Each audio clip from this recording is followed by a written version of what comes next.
Good afternoon, welcome back to my channel. আজকে দিনটা ছিল সানডে, এখন বাজে প্রায় সন্ধ্যাবেলা 7টা মতন। আমরা এখানে গেছিলাম একটা ক্যাফেতে, আর এটা ছিল কল্যাণী হাইওয়ের একদম পাশে। আর যেহেতু ঠান্ডা ঠান্ডা পড়েই গেছে, সবার জামা কাপড়ের ধরন দেখেই বোঝা যাচ্ছে যে বাইরে প্রচুর ঠান্ডা, কারণ সবাইকে দেখছি মোটামুটি ফুল হাতা টি শার্ট শল সব কিছু গায়ে দিয়ে এসছে। আমরা 4জন বন্ধু মিলে গেছিলাম।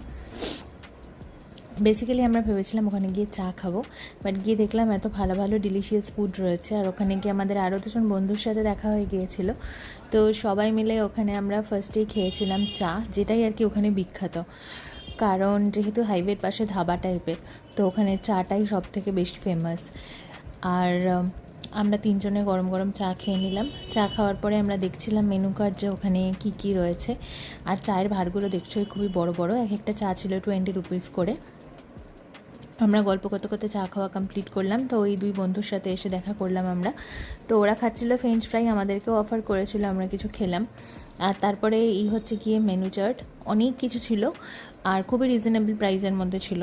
আমরা এখানে একটা চিকেনের প্রিপারেশন অর্ডার দিয়েছিলাম। ওরা বলছিল এটা ক্রিসপি চিকেন, বাট ওরকম ঠিক ছিল না, একটু অন্যরকম ছিল। তার সাথে অর্ডার দেওয়া হয়েছিল একটা মেক্সিকান চিকেন পিৎজা, সেটাও বেশ ভালোই খেতে ছিল আর প্রচণ্ড চিজি ছিল।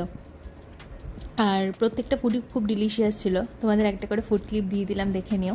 তো এই খাওয়া দাওয়া কমপ্লিট করে তারপরে একটুখানি বাইরের পরিবেশ এনজয় করে আমরা চলে এসেছিলাম বাড়িতে। Thank you for watching. দেখা হচ্ছে নেক্সট ব্লগে। বাই।